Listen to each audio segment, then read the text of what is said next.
Olá! Começa mais um Botucatu na TV, comemorando a chegada do nosso sinal à cidade. Aqui você revê programas gravados em Botucatu, que apresentam as pesquisas e projetos realizados na Unesp. Em outubro de 2017, o Ciência Sem Limites apresentou o Centro de Pesquisas Tropicais em Bubalinos, da Faculdade de Medicina Veterinária e Zootecnia de Botucatu. Na entrevista, o pesquisador André Mendes Jorge contou sobre o estudo do primeiro confinamento de búfalos do Brasil. Confira agora.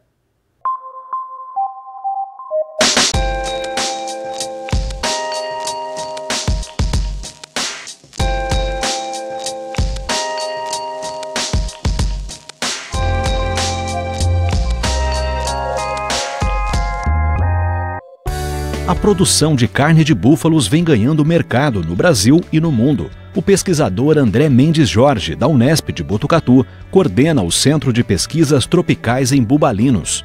Ele, em conjunto com orientados e pesquisadores de vários países, realiza um estudo inédito no primeiro confinamento de búfalos do Brasil, analisando o comportamento, a eficiência alimentar, temperamento, metabolismo e qualidade da carne e carcaça de 3 espécies de bubalinos, para determinar as exigências nutricionais das raças em condições tropicais. O Ciência Sem Limites começa agora.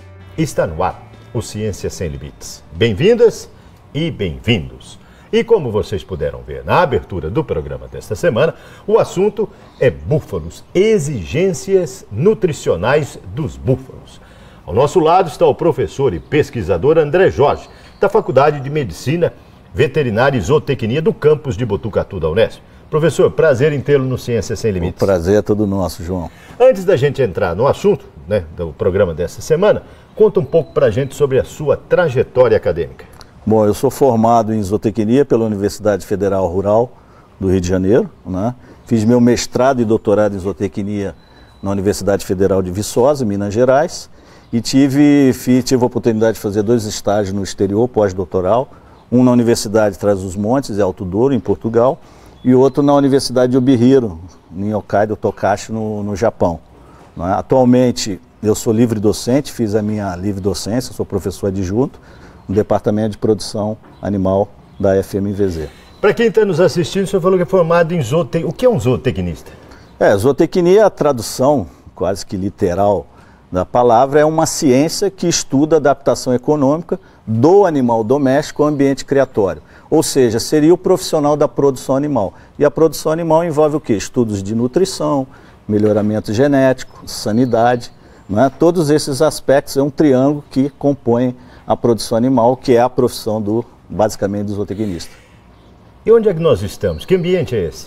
Esse ambiente que eu considero um ambiente salutar, extremamente maravilhoso, é o nosso centro de pesquisas tropicais em bubalinos, em búfalos, aqui da Faculdade de Medicina Veterinária e Zootecnia da Unesp, campus de Botucatu, na Fazenda Edgardia. Tá, na Fazenda Experimental Edgardia. Então, para quem está nos assistindo, vai ver muita mosca, mosquitinho passando, porque nós estamos num ambiente próprio dos búfalos. E quando falarmos em búfalos, é a mesma coisa que bubalinos. Sim, não necessariamente próprio dos búfalos, isso é próprio do ambiente rural, que você está numa fazenda, você convive com moscas ou todo tipo de insetos, né? Perfeito. Vamos entrar no assunto. Professor, o que é pesquisar exigências nutricionais? É exemplo do ser humano? Exatamente. O que a gente procura determinar? Justamente os requerimentos ou exigências para formular uma determinada dieta para um fim produtivo. Então, se a gente está trabalhando com animais de corte para a produção de carne, né, então o produtor tem que ter em mente que para formular a dieta adequada para um determinado ganho de peso, assim se dizendo, ele precisa saber quanto que o animal ele precisa ingerir de proteína, de energia e de macroelementos minerais, né? Sem isso, ele vai ficar fazendo tentativa e erro e pode perder dinheiro com isso. Quem está nos assistindo pode pensar, acabou essa história de pegar o búfalo ou um bovino e soltar no pasto e dar um sal uma vez por semana, ou coisa que o valha, né? Nesse caso, vocês pesquisam a eficiência alimentar para ele? Exatamente. Nós temos aqui o nosso nutricionista, pesquisador do Grupo Michele, vai falar mais sobre isso. A gente tem que buscar, como na bovinocultura, na bubalinocultura, em qualquer produção, a gente tem que buscar e selecionar animais mais eficientes, principalmente na área alimentar, ou seja, aqueles animais que possam comer menos né, e ganhar mais peso e converter em carcaça. Quer dizer, não é ganhar gordura. Não, não. A gordura tem que ser desejável, no nível adequado e não excessivo, para não ter desperdício nem no bolso do produtor e nem no frigorífico. E é o Michel que pesquisa isso? Isso. O Michel, nosso nutricionista, é responsável pela fábrica de ração e vai falar com vocês. Roda o VT do Michel, então, pra gente.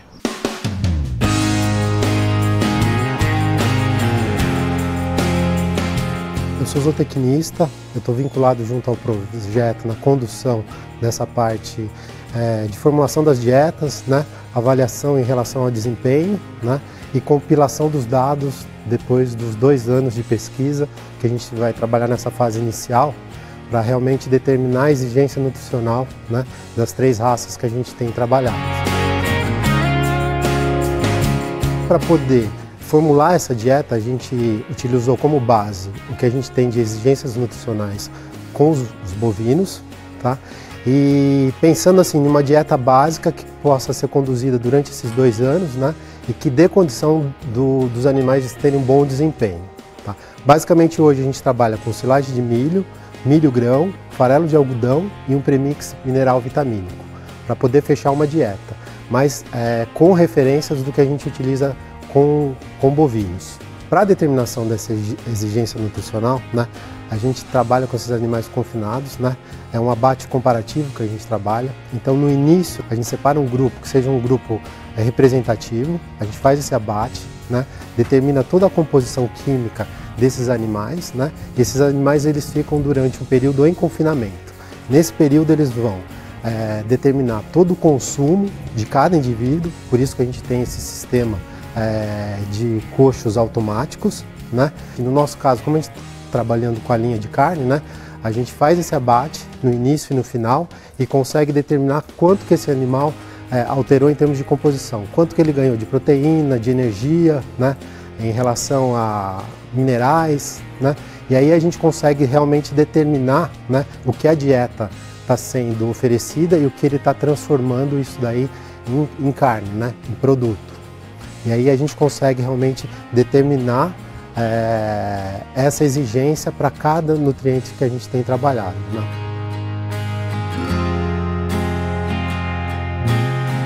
Parabéns pelo depoimento do Michel. São pessoas dedicadas à pesquisa, né, professor? Eu acho que a gente tem que se cercar de pessoas realmente capacitadas, competentes, disciplinadas, né, e que tenham aquele sentimento de trabalhar em equipe, porque a gente sozinho, João, não faz nada, realmente. Só para quem está nos vendo, o búfalo foi introduzido recentemente no Brasil, né? E qual região do Brasil que se cria ou que se produz o búfalo? O búfalo é introduzido há cerca de 150 anos, mais ou menos, na região norte, onde está o maior efetivo de búfalos no Brasil, mas aqui na região sudeste, onde a gente tem o nosso centro, a gente tem algumas bacias leiteiras, que o búfalo se presta muito para a produção de leite, queijo, aqueles negócios todos. Então a gente tem a região do Vale do Ribeira, litoral sul de São Paulo, e essa região de Sorocaba, Sarapuí, tem um expressivo rebanho, sim. Quer dizer, aquela história que o búfalo é agressivo é pura lenda, né? Isso é conversa para boi dormir, isso tem que ficar no passado, não confundir o búfalo doméstico, o búfalo asiático, o búfalo africano, que é outra espécie, outro gênero, e também não confundir com o búfalo americano,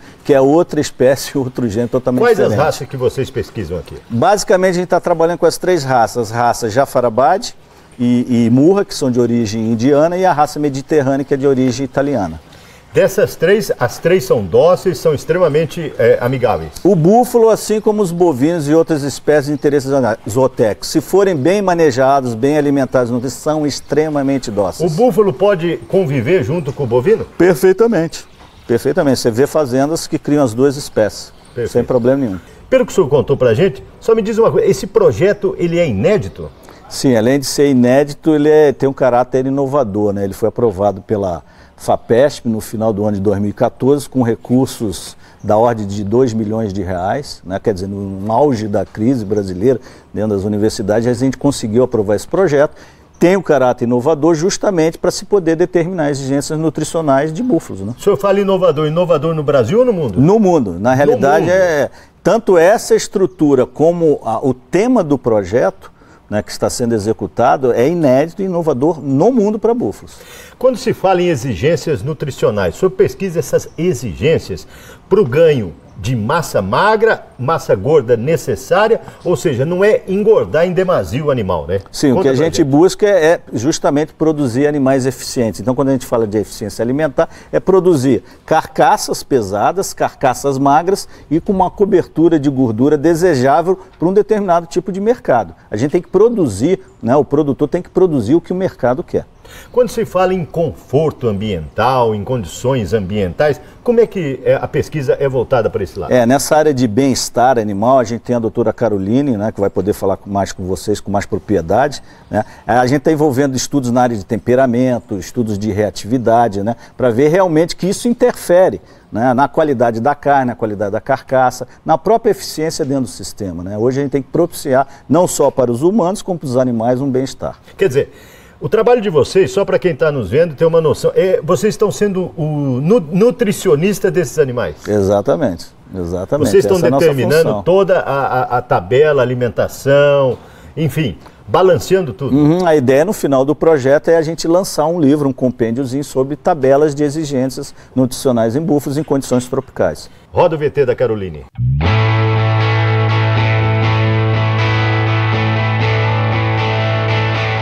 Bom, nós estamos no Laboratório de Bem-Estar Animal, né? Ele pertence ao Centro de Pesquisas Tropicais Bubalinos, aqui na Edgarja. Então, nesse laboratório, nós processamos as amostras que chegam, né, do centro de manejo que nós coletamos. Então, todo o manejo que é feito periódico, nós coletamos as amostras de sangue, amostras de urina. Então, nós fazemos todo o processamento para que nós possamos armazenar essas amostras de um modo adequado. Posteriormente, essas amostras serão analisadas, né, de acordo com os parâmetros que nós estamos pesquisando. Aqui nós pesquisamos a linha de temperamento animal, comportamento animal e o que o temperamento ele vai influenciar no desempenho dos animais. E como o professor André já citou a respeito da pesquisa sobre exigência nutricional, nós queremos também vincular o temperamento, né, pesquisar o que o temperamento afeta, né, nesses animais, né, ou como esse temperamento está vinculado com essa eficiência animal no desempenho. Nós temos alguns dados já publicados esse ano, né, os dados prévios, que são com relação às análises que nós fazemos no centro de manejo, né? Nessas avaliações periódicas. Então, nós avaliamos o temperamento animal por meio da velocidade de saída desses animais, né? Da velocidade de fuga desses animais que eles saem do centro de manejo. Então, nós correlacionamos com a adaptação desses animais dentro da baia, né? Dentro do ambiente que eles foram inseridos, do confinamento. Então, nós já pudemos observar que alguns animais que têm a maior velocidade de saída, eles demoraram mais para visitar o coxo, para começar a se alimentar e para também visitar o bebedouro. Então, animais mais reativos, eles demoram mais tempo para se adaptar às instalações. São resultados pioneiros com búfalo.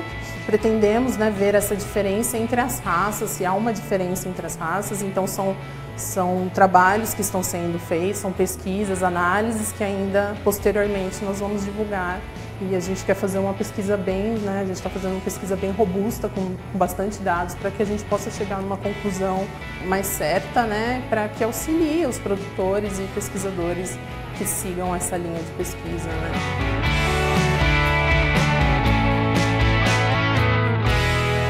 Professor, parabéns pela Caroline, hein? Extremamente integrada ao projeto e membro da sua equipe. Com certeza, mais um orgulho para nós. Professor, para quem está nos vendo, quais os fatores que influenciam na qualidade da produção da carne? Olha, são vários fatores, tanto aqueles que envolvem fatores ante-mortem, que é antes de o animal ser abatido, e aqueles após o animal ser abatido. Então tem vários fatores, a raça, a nutrição, a genética, o próprio manejo dentro do curral, o transporte desses animais até o frigorífico. E após o animal chegar ao frigorífico, que a gente falou, o animal ser abatido, o método que ele foi insensibilizado, né, como foi tudo isso, o tempo de refrigeração. Quer dizer, o animal chegando estressado no frigorífico influencia. Isso influencia demais a qualidade da carne. Não só em búfalo, mas em bovino, em caprino, em ovino, qualquer outra espécie. Agora, recentemente, dessas 3 raças, vocês têm já algum dado preliminar que pode ser divulgado em termos de qual das 3 raças está respondendo melhor a tabela nutricional de vocês? A gente tem feito alguns estudos que preliminarmente esses resultados parciais foram publicados numa reunião do Animal Science lá em Baltimore, nos Estados Unidos, mas são resultados ainda parciais que a gente vai juntar com os resultados desse ano e dos outros 2 anos seguintes para a gente poder compilar esses dados e fornecer um resultado mais fidedigno para vocês. Agora, antes da gente gravar, o senhor estava falando que o senhor não atua, além do grupo que está aqui em Botucatu, tem outros pesquisadores no mundo? Sim, além daqui no Brasil, a gente tem da Universidade Estadual de Maringá, a gente tem de Jabuticabal, temos pesquisadores da Colômbia, um pesquisador da Colômbia, um dos Estados Unidos, 2 da Itália, uma da Tailândia, um de Portugal e um do Japão também. E todos pesquisando búfalo? De certa forma, nos auxiliando, dando colaboração, cada um na sua expertise dentro do projeto. Em termos climáticos, o senhor falou em Europa, falou em Ásia, né? E com relação ao Brasil, o rendimento ou a produção é similar? Basicamente, como a gente está em condições tropicais, o que a gente procura explorar? É a produção desses grandes ou pequenos ruminantes em condições principalmente de pastagem. E é o que o projeto vai procurar responder também, porque a gente não só vai trabalhar com sistema de confinamento, mas também com animais em sistema de pasto e pasto com suplementação. Quer dizer, isso é projeto temático para quantos anos? 5 anos. Então a gente espera, no segundo ano, a gente espera até 2020, 2021, estar com essa tabela pronta, se tudo der certo, e com a equipe. E a parceria com a iniciativa privada, muitos se interessam pelas pesquisas? O fornecimento de animais para essa pesquisa das 3 raças, a gente tem que destacar, porque se a gente está fazendo essa pesquisa é para o produtor, a gente tem que levar essa resposta para o produtor e o produtor tem que entender que ele também precisa participar. Não só o produtor, como empresas também, empresas, eu acho que essa parceria, iniciativa privada, pública, é bastante interessante. O senhor acredita que num futuro próximo tenhamos no supermercado carne de búfalo para ser vendida como carne de churrasco normal? Não, hoje a gente já tem. O que falta na realidade para o búfalo é uma identidade maior ao produto, marketing, para determinado mercado, determinado segmento nicho. A produção do quilo de carne bovina e do búfalo tem muita diferença? Basicamente não. Do mesmo jeito que você pode criar um bovino, você pode criar um búfalo. Os custos de produção, se você vê criado basicamente a pasto, são animais extremamente precoces. O uso de medicamentos é bem inferior quando bem manejado. Esses animais, mais resistente? Eles são animais mais resistentes, talvez por não terem passado por um processo de seleção tão rigoroso como os bovinos. Quando se fala em processo de seleção... melhoramento de genética e tal. Mas são animais extremamente adaptados às condições de clima e solo. Tanto é que você vê aqui, estamos no sol, você vai ver sol, eles têm a pele preta, pelo preto, mas são extremamente adaptados a essas condições. Aquela história de que búfalo tinha que ter um banhado ou muita água em abundância é mito, né? Não, isso é mito. Se tiver, melhor. Se você tiver em casa uma piscina que você possa usufruir, com certeza você vai achar melhor. Mas não necessariamente, você precisa de água fresca e de qualidade para bebida. Então nós podemos dizer para quem está em casa que o preço do quilo da picanha, da alcatra, da maminha, do búfalo é praticamente o mesmo? É o mesmo de uma carne de qualidade bovina. Você encontra diferentes preços no mercado, nas casas de carne especializadas, nas boutiques. Quem está nos vendo também pode perguntar, a qualidade do leite do búfalo é extremamente diferente do leite de vaca, né? É totalmente diferente a sua composição, tanto é que ele não é utilizado in natura, é mais na confecção de derivados. Para quem está nos vendo pode estar perguntando, o aluno formado na FMVZ e na área de zootecnia, atuando num centro desse, é muito mais capaz, né? Com certeza. Isso aqui foi construído para os alunos. Formação de recursos humanos e levar resposta para o setor produtivo. A existência só se justifica se tivermos alunos de graduação e de pós-graduação. O senhor tem aluno de pós-graduação aqui? Temos aqui, sim. Vamos ver o depoimento da Daiane? Vamos lá. Roda o VT. Junto com o professor André Jorge, eu estou tentando no meu projeto de doutorado determinar a relação da imagem termográfica com o consumo alimentar residual e assim a eficiência alimentar do animal. Esse equipamento, antigamente ele era usado há muitos anos atrás na guerra e conforme vai passando os anos a tecnologia vai se desenvolvendo e a gente está tentando trazer isso para a parte da produção animal. E isso eu consigo determinar a temperatura corporal do animal em determinadas regiões já estudadas e eu consigo determinar a melhor temperatura para predizer se tem relação com a eficiência alimentar do animal. As imagens termográficas, elas são coletadas no tronco de manejo, toda vez que é feito o manejo do animal a cada 28 dias. Essas imagens, elas são coletadas nas regiões já determinadas do animal em uma distância já determinada de 1,5 metro. A gente já está no segundo ano de pesquisa. No meu primeiro ano, eu já obtive alguns resultados, tanto que a gente conseguiu publicar um resumo no Animal Science. E a gente conseguiu determinar que sim, existe essa relação entre a temperatura corporal do animal e sua eficiência alimentar em uma determinada região, sendo que quanto maior a temperatura, maior o consumo alimentar residual do animal, e isso determina uma menor eficiência alimentar. Meu objetivo é continuar na área acadêmica. Eu fiz mestrado com o professor André, agora eu estou no segundo ano de doutorado com ele, com uma pesquisa inovadora, equipamentos tecnológicos muito bons. Eu prefiro continuar nessa linha de pesquisa e mostrar para o pessoal que vai vir aí depois de mim que sim, tem campo, tem área que todo mundo pode se juntar para conseguir uma pesquisa muito boa e que tem muita coisa ainda para ser desenvolvida, principalmente na parte de bubalinos. Professor, parabéns pelo depoimento da Daiane, hein? Obrigado.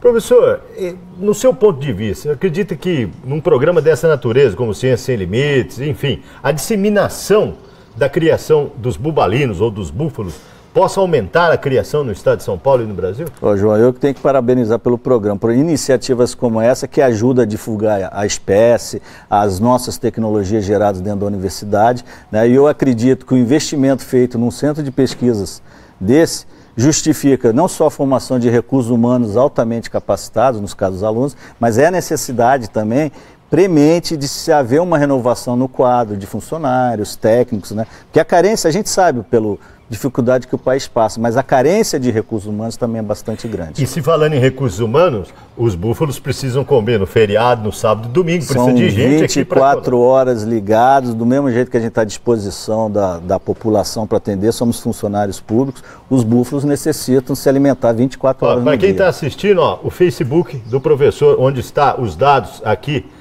do projeto, pode entrar em contato sem problema algum, que o senhor está aberto a discutir. Estamos à disposição. Apesar que o projeto ainda vai demorar mais uns 3 anos, não é por isso que o produtor que está nos vendo não queira começar ou iniciar uma criação de búfalo. Sim, nos procure. Aqueles alunos interessados em fazer estágio, iniciação científica, mestrado, doutorado, estamos de portas abertas para recebê-los. Bem como a iniciativa privada. Com certeza, parceria, isso é extremamente importante, não só no teste, mas também no desenvolvimento de produtos. E não vão ficar esperando as tabelas nutricionais para começar a produção. Nada, de maneira alguma. Estamos à disposição.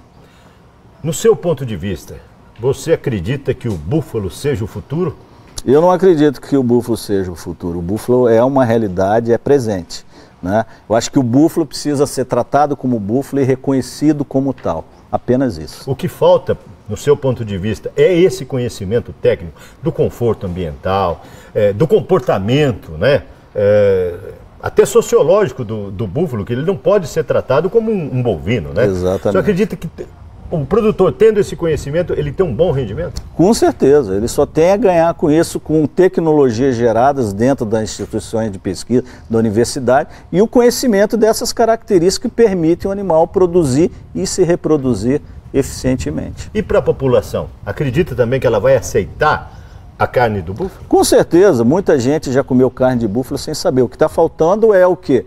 Um reconhecimento, uma identidade a esse produto, né? E conscientizar a população de que ela pode e deve comer um alimento de alto valor nutritivo. Quem está em casa pode perguntar, se eu criar búfalo, eu posso fazer o abate num frigorífico de bovino? Os búfalos normalmente eles são abatidos em frigoríficos, estabelecimentos comerciais, com inspeção, quer seja municipal, estadual ou federal. Estamos chegando no final. O que eu não perguntei que o senhor queira destacar nesse finalzinho desse bate-papo? Eu só tenho a agradecer a iniciativas como essa, né, e colocar o centro à disposição dos colegas e os alunos. Eu acho que acho que a gente se fala hoje tanto em formar recursos humanos, eles estão tendo uma excelente oportunidade, é dinheiro público sendo investido e tem que aproveitar isso aí.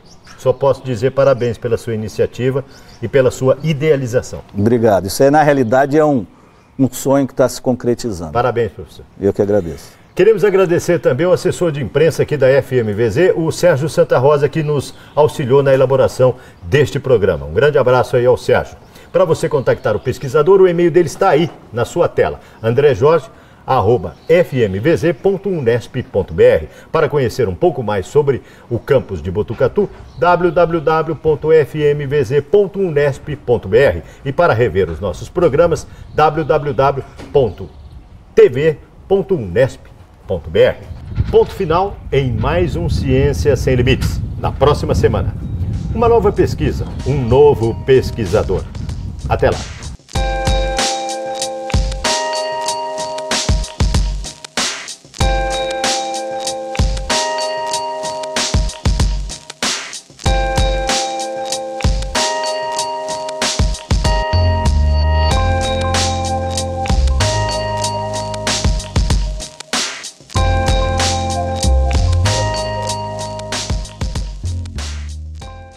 O nosso programa fica por aqui. Você pode assistir a esse e outros programas da TV Unesp no nosso site e também no nosso canal do YouTube. Até a próxima!